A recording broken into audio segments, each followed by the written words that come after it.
एक के बाद एक चीज हुकूमत के गले पड़ रही है और वजह सिर्फ इमरान खान। जेल में बैठा हुआ आदमी इनके ऊपर इतना हावी हो गया कि बैनुल अक़वामी सतह पे या पाकिस्तान के अंदर इनके तमाम फैसले कैदी नंबर 804 के इर्द गिर्द घूम रहे हैं। अब जब तक ये कैदी नंबर 804 को अपने दिमाग से नहीं निकालेंगे तब तक ये कोई दिमाग के साथ फैसला कर नहीं पाएंगे, तब तक कोई ऐसा फैसला नहीं कर पाएंगे जिसमें दानिशमंदी हो। मिसाल के तौर पे वादिये तीरा वाला जो ऑपरेशन है वो भी इनके गले पड़ गया।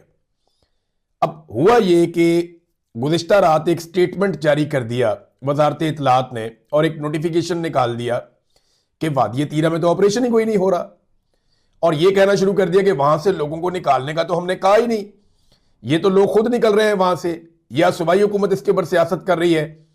तो ये जनाब बड़ी ज्यादती हो रही है, वादिये तीरा का सारा मामला हमारे ऊपर डल रहा है, हम इसका सख्ती से नोटिस लेते हैं। ये वजारत इत्तलात ने किया। अब इससे पहले कि मैं आपको बताऊं कि सुहेल आफरीदी ने जवाब क्या दिया, पहले जरा आप सुने कि थोड़े दिन पहले डीजीआईएसपीआर का जो स्टेटमेंट है, ये जो मैं आपके सामने रखने वाला हूं, ये स्टेटमेंट है 6 जनवरी 2026 का, यानी आज से लगभग 20 दिन पहले। डीजीआईएसपीआर ने ऑपरेशंस के हवाले से क्या कहा जब उनसे सवाल किया गया, जब ये नकल मकानी शुरू हो रही थी, तो डीजीआईएसपीआर क्या कहते हैं, जरा ये सुने आप। अब वो तो कह रहे हैं कि ऑपरेशन नहीं होने, आज कह रहे हैं, वो तो पता नहीं कब से कह रहे हैं, वो कहते हैं हमारा लीडर कह रहा है ऑपरेशन हो रहे हैं, एज ऑफ टुडे भी हो रहे हैं, बिकॉज दी सिक्योरिटी, मैंने आप पहले बार बार की, कुछ चीजें फंडामेंटल्स हैं जिनके ऊपर कोई कॉम्प्रोमाइज नहीं किया जा सकता। ठीक है जी, आपने सुना डीजीआईएसपीआर को। अब जरा आप सुने ख्वाजा आसिफ जो वजीर दिफा है।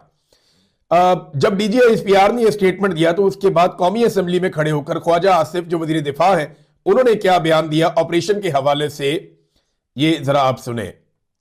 हम कर रहे हैं ऑपरेशन, बिल्कुल हम कर रहे हैं और करेंगे इंशाअल्लाह ताला, बिल्कुल करेंगे इंशाअल्लाह ताला। हम ऑपरेशन कर रहे हैं, आपके पास इख्तियारात है, आप इख्तियारात का इस्तेमाल नहीं कर रहे, मुल्क और कौम के लिए अपने इख्तियारात का इस्तेमाल नहीं कर रहे, अपने मफादात के लिए अपने इख्तियारात का इस्तेमाल कर रहे हैं आप जी। इसमें इकबाल आफरीदी ने बात करने की कोशिश की, जो मेंबर कौमी असेंबली है तीरा के इलाके से।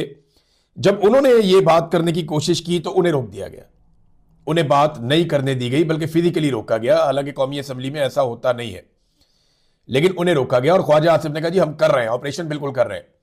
ये नकल मकानी इसको सारे ओन कर रहे थे और ये काफी दिन से हो रही थी। मैंने आपको कल बताया कि एक्चुअली वफाकी हुकूमत ने और इदारों ने मनसूबाबंदी की थी कि इस नकल मकानी के जरिए से पाकिस्तान तहरीके इंसाफ को बदनाम किया जाएगा और ये प्रोपेगेंडा किया जाएगा कि ये ऑपरेशन तो सुहेल आफरीदी करवा रहा है। लेकिन ये प्रोपेगेंडा बिका ही नहीं, ये सौदा ही नहीं बिका। हालांकि अली अमीन गंडापुर साहब से ताल्लुक रखने वाले कुछ लोग वो बार बार ये कोशिश भी करते रहे कि सुहेल आफरीदी के गले में ये ऑपरेशन फिट कर दें। अली अमीन गंडापुर से जुड़े कुछ सोशल मीडिया के अकाउंट्स भी ये काम करते रहे। देखिए ना, एक आदमी को वजारत आला से आप हटाएं तो उसको तकलीफ तो होती है, ऐसा नहीं है वो आदमी कोई पत्थर का बना हुआ या लोहे का बना हुआ आदमी तो नहीं है, एक आम इंसान है।